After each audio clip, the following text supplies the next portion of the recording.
Why hello my fellow apes, thanks for tuning in. I'm Stephen Woodford and here's a question for you. What was the chance of me rolling exactly what I just have in the exact order that I just did? This is a brief debunk of the argument from improbability.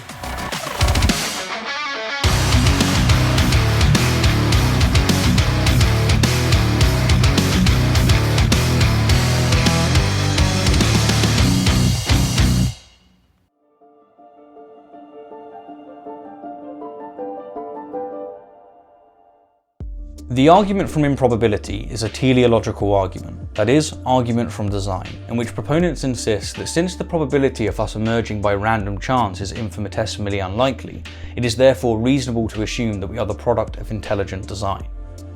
The argument has existed since antiquity and was notably conveyed by Cicero, but its most prominent rendition is ironically credited to the atheist Fred Hoyle. Whilst Hoyle accepted evolution by natural selection, he was a stark critic of abiogenesis, that is, the theory that life emerged from non-life. Hoyle believed that the universe is in a never-ending steady state, and that single-celled organisms have always existed, being transferred throughout space via celestial debris. As a critique of abiogenesis, Hoyle wrote that the chance that higher life forms might have emerged in this way is comparable to the chance that a tornado sweeping through a junkyard might assemble a Boeing 747 from the materials therein. Proponents of the argument from improbability, however, take Hoyle's argument against abiogenesis and apply it to macroscopic organisms such as ourselves, and in doing so give us the argument. Premise 1. Life was either created by random chance or by God. Premise 2. The probability of life emerging by random chance is infinitesimally unlikely. Conclusion. Therefore, life must have been created by God.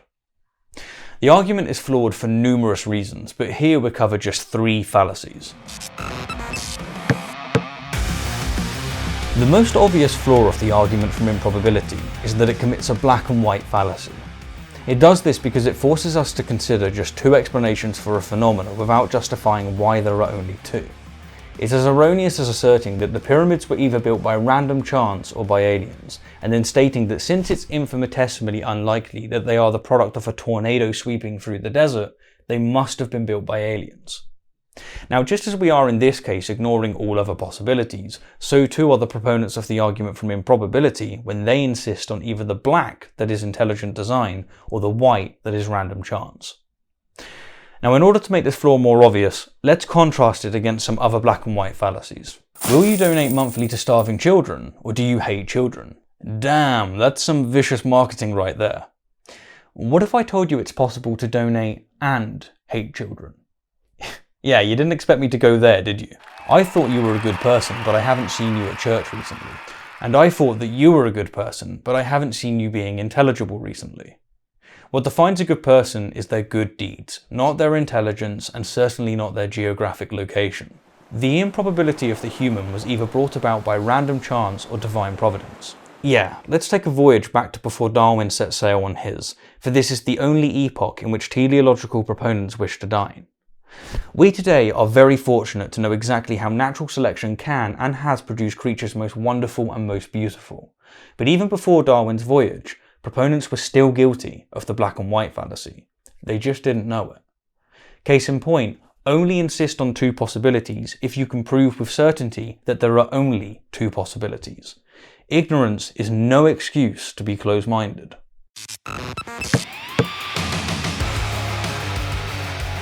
The second fallacy I'd like to highlight is one that isn't committed by the argument itself, but is almost always committed by its proponents, and that is special pleading. The argument is predicated on improbable entities being the product of either random chance or intelligent design, but proponents make an unjustified special exception to this rule for the intelligent creator itself. That is, they don't assume that God is the product of either random chance or intelligent design. More often, they assume that God has simply always existed. But to borrow a few words from the astrophysicist Carl Sagan, if we say that God always existed, why not save a step and conclude that the universe always existed? For the purpose of contrast, let's once again look at some other cases of special pleading. With the exception of Jehovah's Witnesses, all babies should be vaccinated for protection. If protecting babies is the goal, then a baby's parents' religious beliefs are irrelevant, And I say a baby's parents' beliefs because, as Professor Richard Dawkins has made clear, a baby is no more a Jehovah's Witness than they are a Marxist or a nihilist. Faith is the excuse that people give for believing something when they don't have evidence, except for when they believe in God. Oh, how suspiciously convenient.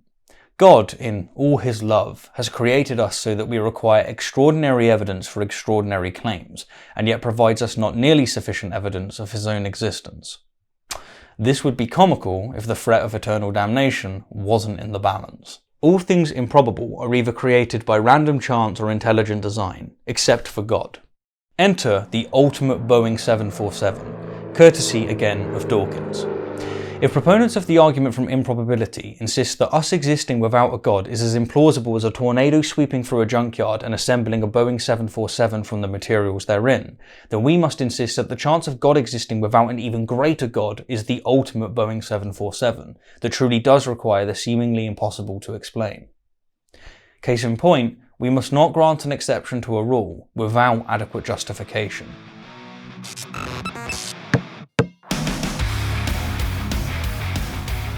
A third fallacy of note is another which isn't explicitly committed by the argument itself, but is almost always implicitly committed by its proponents, and that is one of personal incredulity.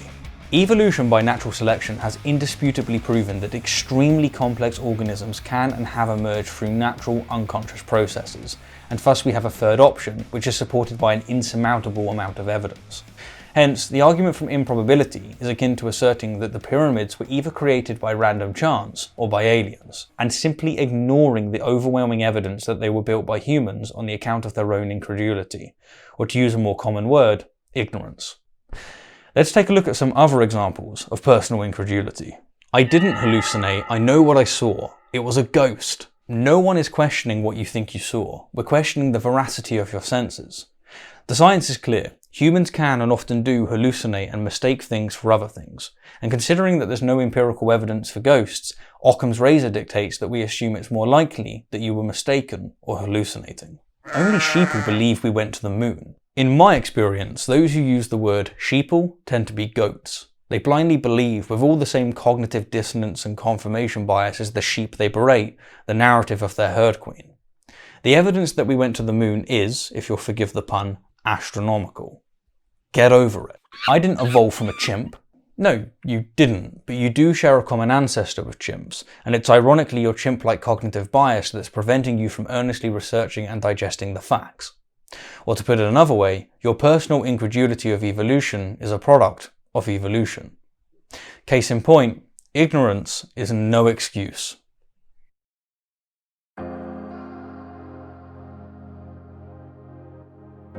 Let's get back to the question I asked you at the beginning and answer it obliquely. Given a fair six-sided die, what's the chance of rolling a 6? Well, that's obvious, it's 1 in 6. Okay, what about the chance of rolling 2 6s in a row? 6 to the power of 2 is 36, and so the chance is 1 in 36. The chance of rolling 3 6s in a row is 1 in 216, 4 in a row is 1 in 1296, and 5 in a row is a whopping 1 in 7776. But here's the thing, since each face of the die has an equal probability of coming up, 1 in 6, the chance of rolling any sequence, such as what we rolled at the beginning, is also 1 in 7776. My point is that when it comes to the argument from improbability, the man behind the curtain is the arbitrary significance that its proponents assign. Oh, pay no attention to that man behind the curtain! They emphasize, for instance, that you are the result of 1 sperm out of 100 million. But the brute fact is that whatever sperm won the race could argue all the same. In 1913 at the Monte Carlo casino, roulette gamblers lost millions of francs betting against black, reasoning that since black had come up 25 times in a row, the chance of black coming up a 26th time is 1 in 67,108,863. What they didn't realise, however, is that the chance of black coming up 25 times in a row and then red turning up is also 1 in 67,108,863. They, just like the proponents of the argument from improbability, arbitrarily assign significance. To conclude, in interest of being brief but efficient, we've here covered just one fallacy committed by the argument from improbability and two fallacies very commonly committed by its proponents, but there are many other significant objections which we may or may not cover in the future.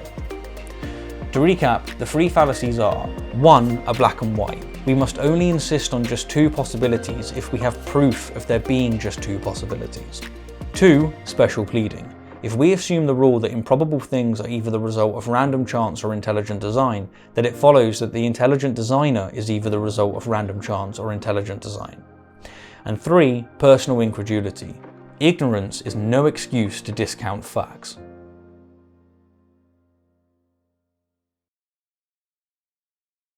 So that's that, my fellow apes, a brief debunk of the argument from improbability.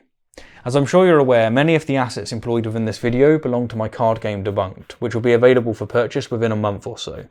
Getting your hands on this beautiful box of linen, it's linen, linen, is a fantastic way to support the channel, but another way is through Patreon. If you'd like to support Debunked content, or indeed me in general through my mother channel Rationality Rules, then I'd greatly appreciate it. Thanks for keeping me afloat. Anyhow, I'll leave you with two delicious fruits. The first being this month's Patreon poster, featuring the extraordinary ape that is Carl Sagan, and the second being the relevant words from the amazing fiction writer, Douglas Adams. A puddle wakes up one morning and thinks, this is a very interesting world I find myself in. It fits me very neatly. In fact, it fits me so neatly, I mean really precise, isn't it? It must have been made to have me in it. And the sun rises and gradually the puddle is shrinking and shrinking and shrinking. And by the time the puddle ceases to exist, it's still thinking that the hole was there for it. And if we think the world is here for us, we will continue to destroy it in the way that we've been destroying it.